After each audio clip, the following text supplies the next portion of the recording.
नमस्कार। संसद समाचार में आपका स्वागत है। मैं हूं चंद्रशेखर जोशी और आइए सबसे पहले बात करते हैं लोकसभा की।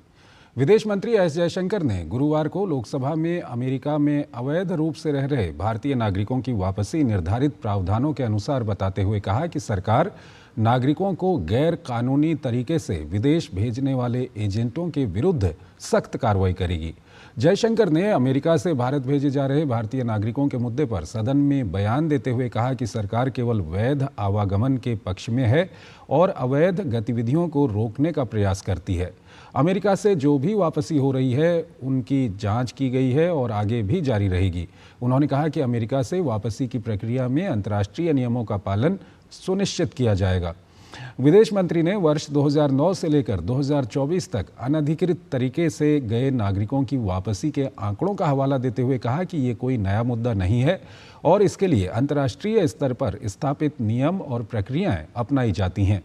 उन्होंने कहा कि 2009 में 734 नागरिकों की वापसी की गई थी। इसी प्रकार 2010 में 799, 2011 में 597, 2012 में 530, 2013 में 515 और 2014 में 591 अनधिकृत तरीके से गए नागरिकों को वापस किया गया। इसी प्रकार 2015 में 708, 2016 में 1303, 2017 में 1024, 2018 में 1180, 2019 में 2042, 2020 में 1889, 2021 में 805, 2022 में 862, 2023 में 617 और अब 104 नागरिक अमेरिका से वापस आए हैं। उन्होंने कहा कि अगर वो विदेश में अवैध रूप से रहते हुए पाए जाते हैं तो ये सभी देशों का दायित्व भी बनता है कि वो अपने नागरिकों को वापस लें और ये स्वाभाविक रूप से उनकी राष्ट्रीयता के स्पष्ट सत्यापन पर आधारित है। ये नीति किसी एक विशिष्ट देश पर लागू नहीं होती है और न ही केवल भारत द्वारा इसका अनुसरण किया जाता है। ये अंतर्राष्ट्रीय संबंधों में एक सामान्य सिद्धांत है। उन्होंने कहा कि विदेशों और अमेरिका से वापसी की प्रक्रिया लगातार रही है और प्रतिवर्ष होती है। सभी की वापसी निर्धारित मानक प्रक्रिया से होती है। इसके लिए नागरिक और सैन्य विमानों का प्रयोग होता है। सरकार ने सुनिश्चित किया है कि प्रत्येक व्यक्ति की गरिमा का ख्याल रखा जाएगा और कानूनी प्रक्रिया का पालन होगा। उन्होंने कहा कि 5 फरवरी को अमेरिका द्वारा भेजे गए विमान में पिछली प्रक्रिया से कोई बदलाव नहीं हुआ है। विदेश मंत्री ने कहा कि निस्संदेह हम ये सुनिश्चित करने के लिए अमेरिकी सरकार के साथ बातचीत कर रहे हैं ताकि वापस लौटने वाले निर्वासित लोगों के साथ उड़ान के दौरान किसी भी प्रकार का दुर्व्यवहार न हो। उन्होंने कहा कि सदन इस बात की सराहना करेगा कि हमारा ध्यान वैध यात्री के लिए वीज़ा को आसान बनाने के लिए कदम उठाते हुए अवैध प्रवासन पर सख्ती से कार्रवाई करने पर होनी चाहिए। एजेंटों और इसमें शामिल अन्य लोगों के बारे में लौटने वाले निर्वासित लोगों द्वारा प्रदान की गई जानकारी के आधार पर कानून प्रवर्तन एजेंसियां आवश्यक निवारक कार्रवाई करेंगी। विदेश मंत्री के सदन में वक्तव्य के दौरान विपक्षी सदस्यों का हंगामा और नारेबाजी जारी रही, जिसके कारण सदन की कार्यवाही दिन भर के लिए स्थगित करनी पड़ी। 3 बार के स्थगन के बाद सदन की कार्यवाही शुरू होते ही विपक्षी सदस्यों ने नारेबाजी शुरू कर दी। हंगामे के बीच ही विदेश मंत्री एस जयशंकर ने सदन में वक्तव्य दिया। लोकसभा अध्यक्ष ओम बिरला ने सदस्यों से बजट पर चर्चा करने का आग्रह करते हुए कहा कि आपको जनता ने चुनकर भेजा है। बजट पर महत्वपूर्ण चर्चा कर सकते हैं, वित्तीय विषयों पर अपनी बात रख सकते हैं, अपने क्षेत्र के विकास की बात कर सकते हैं। बजट के माध्यम से किस प्रकार सामाजिक और आर्थिक बदलाव लाए जा सकते हैं उस पर सुझाव दे सकते हैं। अध्यक्ष ने सुबह भी हंगामा कर रहे सदस्यों से आग्रह करते हुए कहा कि आपकी चिंता सरकार के ध्यान में है। विदेश नीति का मामला है, दूसरे देश का विषय है और सरकार के संज्ञान में है। उन्होंने कहा कि प्रश्नकाल महत्वपूर्ण समय होता है, बहुत कठिनाई से सवाल लगते हैं। नियोजित तरीके से सदन में व्यवधान करना उचित नहीं है। बिरला के बार बार आग्रह करने के बावजूद हंगामा नहीं रुका, जिसके कारण सदन स्थगित करना पड़ा। केंद्रीय नागर विमानन राज्य मंत्री मुरलीधर मोहोल ने एक प्रश्न के लिखित जवाब में लोकसभा में कहा कि देश में उड़ान प्रशिक्षण को बढ़ावा देने और बेहतर बनाने के लिए नागर विमानन मंत्रालय ने कई पहल की हैं। वर्ष 2020 में भारतीय विमानपत्तन प्राधिकरण AAI ने उदारीकृत उड़ान प्रशिक्षण संगठन FTO नीति तैयार की, जिसमें हवाई अड्डे की रॉयल्टी भुगतान को समाप्त कर दिया गया और भूमि किराए को काफ़ी युक्तिसंगत बनाया गया। उन्होंने कहा कि AAI हवाई अड्डों पर FTO से किसी भी रूप में रॉयल्टी या राजस्व हिस्सेदारी नहीं ली जाती है। एएआई ने जून 2023 में भूमि प्रबंधन जारी किया है, जिसके माध्यम से एएआई हवाई अड्डों पर एफटीओ स्थापित करने की इच्छुक एजेंसियों को कार्ड रेट के आधार पर 25 वर्ष की अवधि के लिए भूमि का आवंटन किया जाएगा। केंद्रीय आवासन और शहरी कार्य राज्य मंत्री तोखन साहू ने एक सवाल के लिखित जवाब में लोकसभा में कहा कि अटल नवीकरण और शहरी परिवर्तन मिशन अमृत 2.0 को 1 अक्टूबर 2021 को परियोजनाओं के लिए 66,750 करोड़ रुपए की केंद्रीय सहायता के साथ शुरू किया गया। इस योजना के तहत राज्यों और संघ राज्य क्षेत्रों को अमृत 2.0 दिशा निर्देशों के व्यापक ढांचे के भीतर परियोजनाओं का चयन, प्राथमिकता, कार्यान्वयन और निगरानी करने का अधिकार है। अमृत 2.0 के तहत शुरू की गई प्रमुख परियोजनाएं लंबी अवधि वाली जल और सीवरेज क्षेत्र में बड़ी बुनियादी ढांचा परियोजनाएं हैं। उन्होंने कहा कि अमृत मिशन के अंतर्गत राज्यों के समन्वय करके 139 लाख के लक्ष्य की तुलना में 189 लाख नल कनेक्शन प्रदान किए गए हैं और 145 लाख के लक्ष्य की तुलना में 149 लाख सीवर कनेक्शन प्रदान किए गए हैं।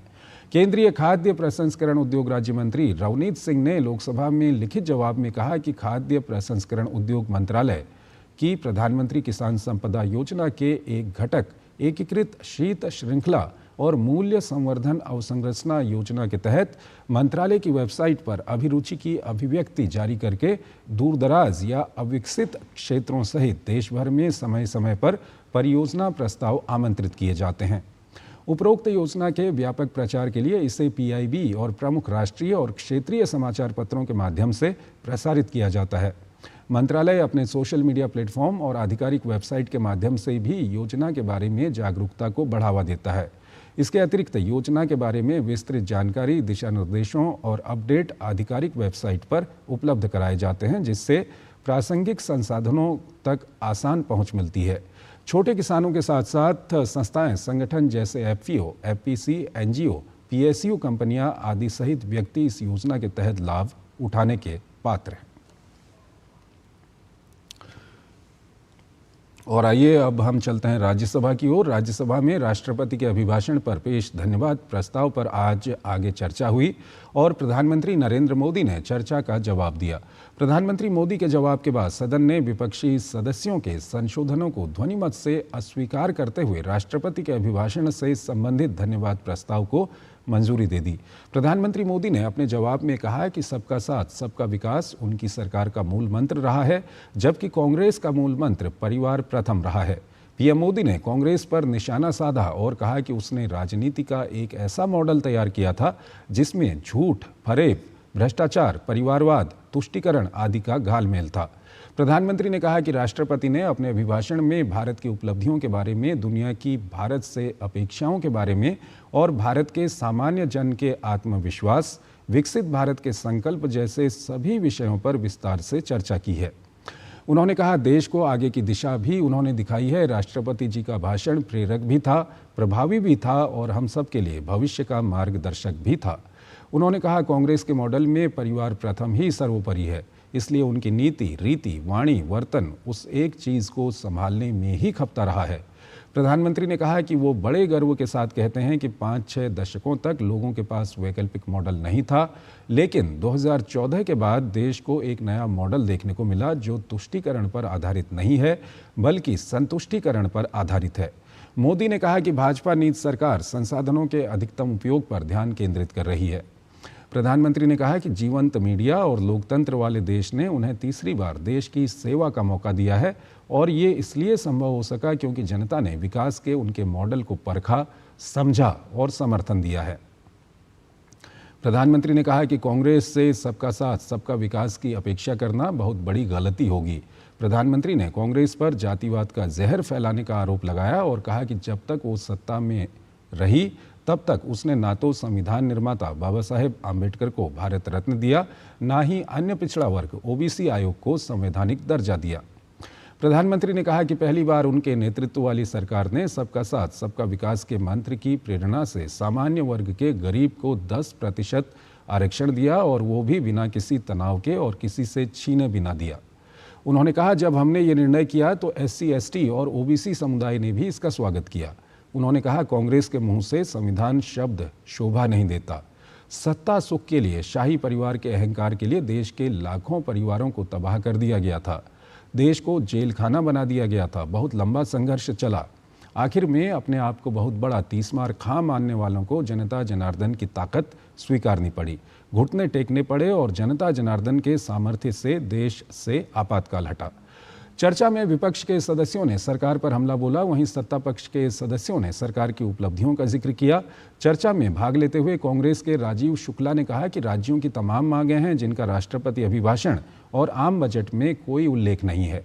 जनता दल एस के नेता एवं पूर्व प्रधानमंत्री HD देवेगौड़ा ने चर्चा में भाग लेते हुए कर्नाटक से जुड़े कई मुद्दे उठाए, जिसका कांग्रेस के सदस्यों ने विरोध किया। उन्होंने कहा कि बेंगलुरु में आज भी पेयजल का संकट बना हुआ है। भारतीय जनता पार्टी के देवेंद्र प्रताप सिंह ने कहा कि देश ने एक समय ऐसा भी देखा है जब किसानों को अपनी उपज बेचने के लिए भटकना पड़ता था। आम आदमी पार्टी के संजीव अरोड़ा ने कहा कि राष्ट्रपति अभिभाषण में सरकार ने कई प्रमुख मुद्दों पर चुप्पी साध ली। चर्चा में केंद्रीय मंत्री रामदास अठावले, IUML के अब्दुल वहाब, भाजपा के अमरपाल मौर्य, लहर सिंह सिरोया, राजीव भट्टाचार्य, महाराजा संजा ओबाद लिशंबा, झामुमो की महुआ माझी, बसपा के रामजी, सपा की जया बच्चन, निर्दलीय कार्तिकेय शर्मा आदि ने भी भाग लिया। इससे पहले सुबह उच्च सदन की कार्यवाही आरंभ होते ही सभापति जगदीप धनखड़ ने पूर्व केंद्रीय मंत्री उपेंद्र कुशवाहा को सदन की ओर से जन्मदिन की बधाई दी और फिर इसके बाद आवश्यक दस्तावेज सदन के पटल पर रखवाए। उसके बाद आसन पर आए उपसभापति हरिवंश ने बताया कि उन्हें प्रवासी भारतीयों को अमेरिका से निर्वासित किए जाने, महाकुंभ में कथित कुप्रबंधन सहित अन्य मुद्दों पर नियम 267 के तहत चर्चा के लिए कुल 13 नोटिस मिले हैं। नोटिस देने वालों में कांग्रेस के अनिल कुमार यादव, शक्ति सिंह गोहिल, प्रमोद तिवारी, रेणुका चौधरी और अशोक सिंह, तृणमूल कांग्रेस के साकेत गोखले, आम आदमी पार्टी के संजय सिंह, मार्क्सवादी कम्युनिस्ट पार्टी के संतोष कुमार P और भारतीय कम्युनिस्ट पार्टी मार्क्सवादी के V शिवदासन शामिल थे। उपसभापति ने सभी नोटिस अस्वीकार कर दिए। इसके बाद कांग्रेस, तृणमूल कांग्रेस, आम आदमी पार्टी, वाम दलों आदि के सदस्यों ने जोरदार हंगामा किया। उपसभापति ने हंगामा कर रहे सदस्यों से अपने अपने स्थान पर बैठने और शून्यकाल सुचारू रूप से चलने देने का अनुरोध किया। हंगामा जारी रहता देख उन्होंने 11:05 पर सदन की कार्यवाही दोपहर 12 बजे तक के लिए स्थगित कर दी। इस वजह से सदन में शून्यकाल नहीं हो सका। एक बार के स्थगन के बाद दोपहर 12 बजे बैठक शुरू होने पर भी सदस्यों का हंगामा जारी रहा। इस पर सभापति धनखड़ ने कहा कि अमेरिका से भारतीयों को निर्वासित किए जाने के मुद्दे पर विदेश मंत्री एस जयशंकर सदन में एक बयान देंगे और सदस्यों को भी हस्तक्षेप का अवसर मिलेगा। इसके बाद सदन की कार्यवाही सुचारू रूप से चली और सदन में प्रश्नकाल के दौरान सदस्यों ने पूरक सवाल किए, जिनका संबंधित मंत्रियों ने जवाब दिया। दोपहर 2 बजे विदेश मंत्री जयशंकर ने सदन में बयान दिया और कहा कि सरकार ये सुनिश्चित करने के लिए अमेरिका के साथ बातचीत कर रही है कि निर्वासित किए जा रहे भारतीयों के साथ किसी भी प्रकार का दुर्व्यवहार न हो। जयशंकर ने कहा कि अमेरिका से भारतीयों को निर्वासित किए जाने की प्रक्रिया नई नहीं है और ये सभी देशों का दायित्व है कि यदि उनके नागरिक विदेशों में अवैध रूप से रह रहे हैं तो उन्हें वापस लें। उन्होंने कहा ये नीति केवल एक देश पर लागू नहीं है। निर्वासन की प्रक्रिया कोई नई नहीं है, ये कई वर्षों से है। जयशंकर ने अमेरिका से अब तक भारत निर्वासित किए गए लोगों के आंकड़े भी सदन के समक्ष रखे। विदेश मंत्री जयशंकर के बयान के बाद उच्च सदन में राष्ट्रपति के अभिभाषण पर आगे की चर्चा हुई और प्रधानमंत्री ने चर्चा का जवाब दिया। तो संसद समाचार में फिलहाल इतना ही। आप बने रहिए DD न्यूज़ के साथ। नमस्कार।